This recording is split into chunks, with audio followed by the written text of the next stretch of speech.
Hey, what's up, guys? Anthony here for Rev3 Games at E3 at the 2K booth. I just saw a new demo of XCom Enemy Unknown. I got Jake Solomon with me. He's the lead designer on the game. Jake, when I saw you at PAX East, we saw kind of a basic layout of what an initial mission may look like. Right, right. This gameplay was from much further along in the game, and we saw a lot of new stuff. First of all, tell me about the new enemies that we saw. Yeah, so we showed you a couple new enemies, and the one we're most excited about, and I think that any fans of the original would be excited about, is the Chryssalid. You know, one of the most feared enemies in the history of video games, because when you fight the Chryssalid, you know, you don't die. It's a fate worse than death itself. Is that dramatic enough? Yeah, I mean, these enemies, when you see them coming at you at the map, like basically if they're close to you, you're gone.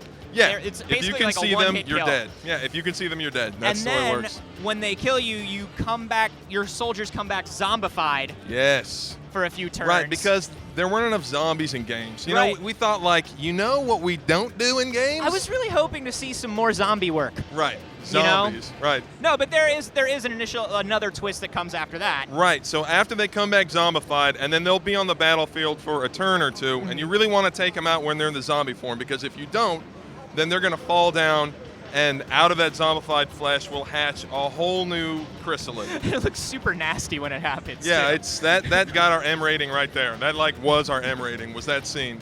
So we fought against the Chryssalid with two different squads. The first was a beta squad, which was a squad of rookies. Right. And then we saw our favorite squad come back, leveled up, and we saw some new abilities and new equipment for them.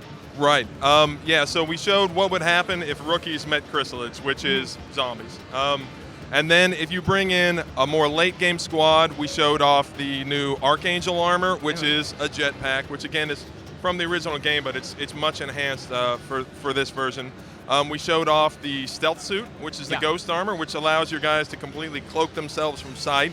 And then we introduced a new class of soldier, the psionic class. Yeah. Who looked like Sid Meier in this demo. It was Sid. It was hilarious. Who? I mean, because if your mind is your weapon, Yeah. like who's got a bigger brain than Sid? So He can think for thousands of years at a time. right, exactly. It's a special gift.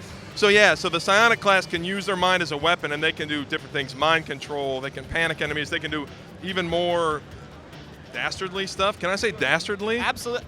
I don't that- think there was ever an era in time where dastardly was a curse. So Does yes. anybody say dastardly anymore? I don't know why I said that. So we see different kinds of soldiers, different kinds of enemies, and this was a terror type mission. Tell me a little bit about the different kinds of missions, because people are wondering what kinds of different missions are in the game. Right, we have a lot of different mission types, and so we've shown like abductions. The terror mission, there are going to be civilians on the map that you're trying to rescue, and that has a direct impact on how the country views XCOM after the mission is complete. We've got all kinds of different missions like VIP missions, and missions where you escort, and I know, escort, everybody hears that word, and they sort of... You've said escorts and zombies in this interview. I know. Guess what? I'm We're surprised redefining like a games. hasn't come out and like, you know, Redefining video games.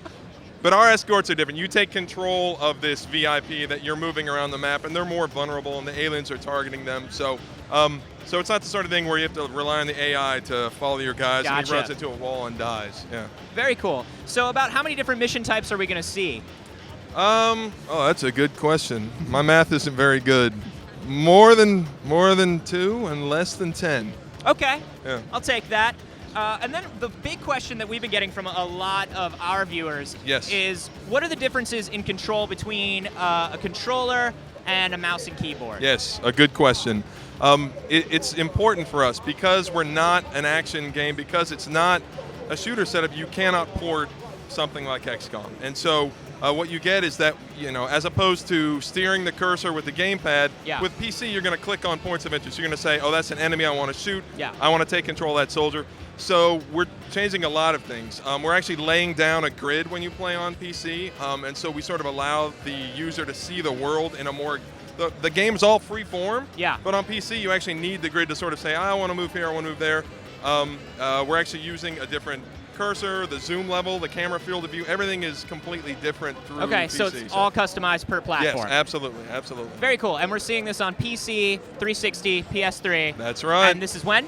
October 9th. October 9th. Yes, that is soon. So soon, man. Are you stoked? Oh my God. Yes.